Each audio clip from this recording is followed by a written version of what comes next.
Viram, não foi? Aquele. Consegui mostrar. Olha ele aqui, ó. Tá vendo? Olha. Esse é o cistosoma.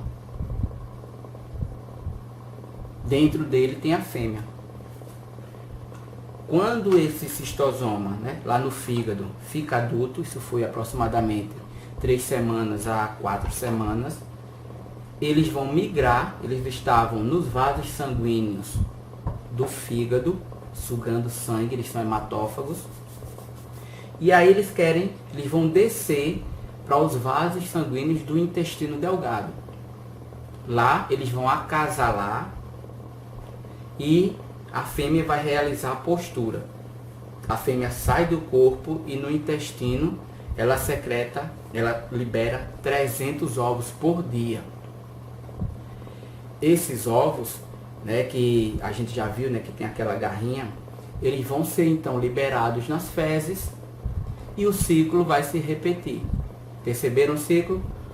Fezes com ovos, água, vira miracídio, procura planorbídeo, forma esporocisto, se desenvolve 1000 a 3000 cercárias de cada um desses esporocistos. Essas cercárias penetram na pele, corrente sanguínea, pulmão, coração, fígado, desenvolve-se quando adultas, intestino delgado. No intestino delgado copulam, né, fazem o acasalamento, a fêmea sai do corpo do macho para pôr os ovos, depois volta. Esses ovos são liberados nas fezes. O problema, gente, é que, deixa eu colocar isso aqui para não misturar, para não perder, né? O problema é que às vezes esses ovos eles entopem, né, os canais de algumas veias do fígado. E isso vai causar uma dor, né? Inicialmente o infectado ele vai apresentar a fase aguda, que é febre, perda de apetite, vômito, enjoo, e depois passa. Pode durar rapidinho essa parte, né? E depois vem uma fase crônica. Essa fase crônica é a fase pior. Nesse caso a pessoa vai apresentar aqueles ovos que eu falei que podem ter ido para o fígado, se instalado lá, entupido, vai causar uma fibrose hepática. Isso vai acarretar o aumento do fígado, a hepatomegalia. Isso pode ocorrer lá no baço também. O baço aumenta, fica sensível ao toque. E a mesma forma lá no intestino, lembra que elas estavam se alimentando de sangue, tanto no fígado quanto no intestino? Quando elas estão realizando uma espécie de raspagem, uma espécie de raspagem, né? Quando elas estão raspando ali, o sangue começa a fluir com tanta quantidade que o corpo não tem como, o sistema linfático não tem como drenar aquilo. Então esse líquido se acumula e vai formar aquela dilatação, já por causa do fígado também dilatado e o próprio sangramento, né? Essas hemorragias. E aí a pessoa fica com a barrigona, né? A famosa barriga d'água. Esse termo aí é por causa justamente desse acúmulo aí de líquido, e o fígado é o mais acarretado aí, o baço pode levar inclusive à morte, porque gera cirrose, e o tratamento é bem complexo, né? A forma de se prevenir da esquistossomose é investir em tratamento dos doentes, né? Investir em saneamento básico, porque se a pessoa não defecar no lugar errado, não vai haver forma de contaminar outros seres humanos, ou contaminar os caramujos. Fazer um controle biológico. O controle biológico é quando você insere um outro animal, um outro ser vivo, né, para controlar aquele outro. Então, pode-se fazer, é perigoso, é complexo, né, tem que ter um estudo muito, então não deu certo no Brasil isso. Você vai colocar outro predador do caramujo, que pode gerar um desequilíbrio ambiental. Mas você pode fazer também a introdução de peixes que vão se alimentar das cercárias ou mesmo do miracídio, né, antes de entrar no caramujo. Você pode fazer um controle químico para eliminar esses planorbídeos da lagoa, aqueles que a gente viu aqui na imagem.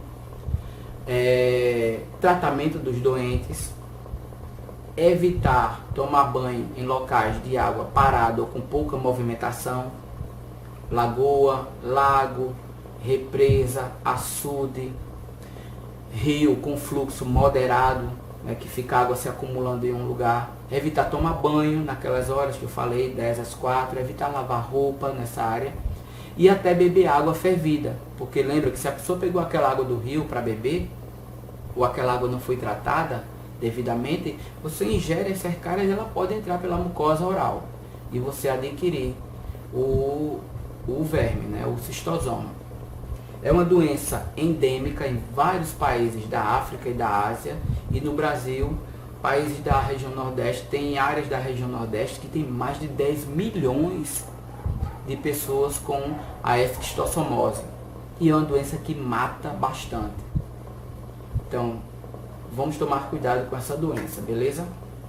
Vamos falar agora de uma outra doença, a teníase.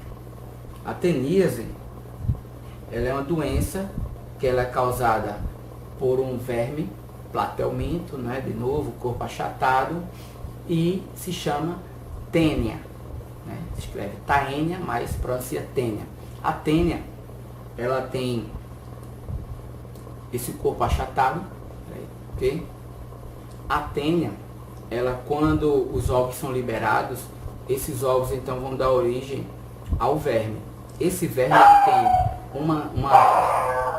uma cabeça, né, que é o escólex. Essa cabeça é a estrutura de fixação, e esse escólex depois vai dar origem ao corpo. A gente vai ter o colo, que é uma estrutura formada por células indiferenciadas que vai originar os estróbilos.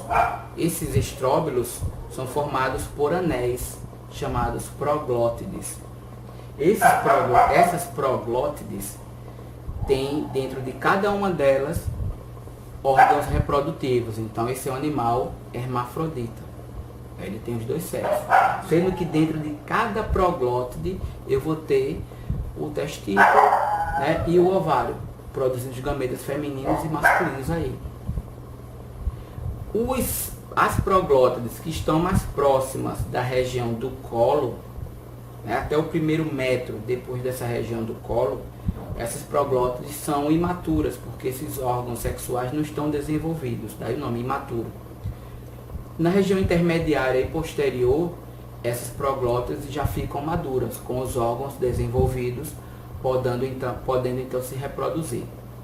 O escólex, que é a cabeça, a gente vai ter dois tipos de tênia, a tênia solium e a tênia saginata. Na tênia solium, esse escólex, ele vai ter um gancho de fixação e, além disso, ventosas, 4 ventosas laterais.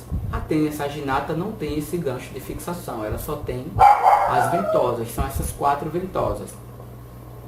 E aí isso lembra até aqueles barbeadores, né, elétricos que ficam girando. Lembram aqueles que é 4 coisas que ficam girando para lá e para cá? Imagina aquilo agarrado no seu intestino e mordendo, né, esfoliando o seu intestino.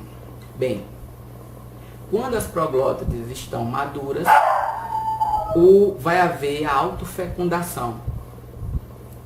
Os espermatozoides fecundam os óvulos e as proglótides então maduras liberam o ovo. Essas proglótides então se soltam. Esses ovos caem nas fezes e novas proglótides que estavam lá imaturas vão dar origem a outras. Cai uma, aí já vai formando outra lá a partir do colo. Lembra? As imaturas vão amadurecendo. Então vai caindo as maduras e formando outras. Se você perder uma bichinha dessa, tem casos em que a pessoa vomita a tênia. Já houve casos em que a pessoa vai vomitando e vai puxando, de repente fica só um pedacinho. Se ficar uma proglótide, você volta a ter a infecção novamente, a teníase. Então vamos lá. A tênia solium, ela é menor do que a tênia saginata. Ela tem um tempo de vida menor do que a tênia saginata. A tênia solium, ela tem 8 metros, até 8 metros. a tênia saginata chega a 11, 12 metros. Há relatos de ter encontrado 12 metros, né? E ela vive 30 anos no seu corpo. Imagina. Muitas vezes a pessoa está com ela e não aparenta, porque ela não causa um alargamento do abdômen. É como no caso a dilatação da esquistossomose. Ciclo de vida dela. Vamos lá. Só para concluir que o cachorro já está agitado aqui. É tarde da noite, né? Ele já está falando aí alguma situação. O infectado, quando ele defeca e esses ovos entram em contato com verduras, frutas, né? Ou mesmo água, que seja ingerida por um boi ou por um porco, né? Pelo bovino ou pelo suíno, e dentro dele vai migrar pela corrente sanguínea, né? Vai se instalar então nos órgãos moles e vai dar origem a uma larva chamada de cisticerco. Esse cisticerco vai ficar ali, e se a pessoa for comer a carne de porco ou de boi crua ou mal passada, esse cisticerco é engolido, né? Dentro do estômago, as enzimas estomacais e outras enzimas na região do intestino vão quebrar esse tegumento do cisticerco e vai liberar a larva, dando origem a uma tênia. Dentro desse cisticerco vai ter o escólex, a cabeça, e aí quando ela sai, ela se fixa ali e começa a formar o cólon e todas as outras regiões do estróbilo, né? As proglótides, imaturas e maturas. E o ciclo se repete. Isso é a teníase. O pior que pode acontecer é a doença chamada de cisticercose. Vai acontecer da seguinte forma. Lembra que o contaminado defecou e contaminou a comida, né? Ou a água que o boi ou o porco comeu? Agora é diferente. Ele defecou numa área e contaminou um vegetal, uma fruta ou mesmo a água, e chega um adulto, um ser humano, e vai ingerir aquilo. Vai comer uma fruta sem lavar, vai comer uma verdura sem lavar, vai beber a água sem filtrar, ferver ou tratar, e está ingerindo. Agora o que ele está ingerindo?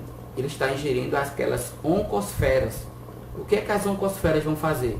Vão ser ingeridas, as enzimas ajudam a quebrar, ela vai então liberar uma larva, que é o cisticerco, e o cisticerco vai para onde? Os tecidos moles, como no boi ou no porco. Nesse caso é do porco, a cisticercose é do porco.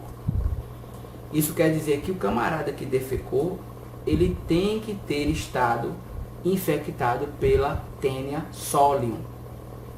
Repetindo, Taenia solium está no corpo dele, ele defeca, libera os ovos, as oncosferas foram ingeridas por um homem, por um ser humano. Essas oncosferas rompem o tegumento e liberam o cisticerco. Esse cisticerco vai para onde? Para os tecidos moles, para o músculo e para o sistema nervoso. O que vai acontecer? Eles vão se instalar nos músculos do camarada e pior, para o olho ou para o cérebro. E aí é onde o problema, a gente vai ter a cisticercose neural, que leva, ou quando não leva à morte, leva a problemas sérios de lesões cerebrais que deixa o camarada sem poder andar, perder capacidade de cognição, de fala, de visão, enfim. E nos olhos também.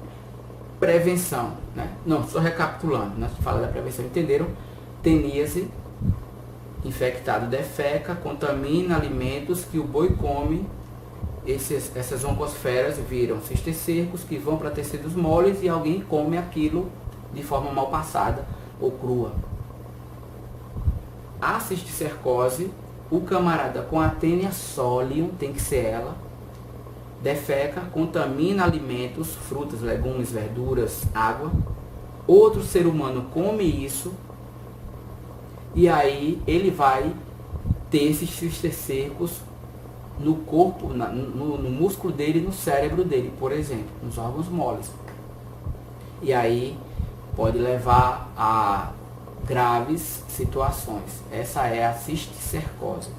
Prevenção, investir em tratamento dos doentes, saneamento básico, para não haver isso, né, de defecar em lugares inadequados. Investir também em educação sanitária, porque pode haver a autoinfecção, o camarada vai ao banheiro, contamina as mãos e leva depois as mãos à boca, ingerindo esses ovos, com as oncosferas que vão virar os cisticercos. Investir também em fiscalização, né, das carnes, principalmente em matadouros e frigoríficos, para saber a origem das carnes, porque vejam como é que fica a carne infectada. Vejam aí o cisticerco nos olhos, no cérebro das pessoas, vejam o tamanho de uma tênia. Okay? Então, é questão de prevenir ser sempre o melhor remédio. Bom, gente, cai muito no Enem as doenças, como eu já falei em outros vídeos. Deem uma exercitada, peguem exercícios, tentem gabaritar. A ideia é de 8 a 10% de acerto para você chegar com a nota massa lá no Enem. E espero que vocês tenham gostado da aula.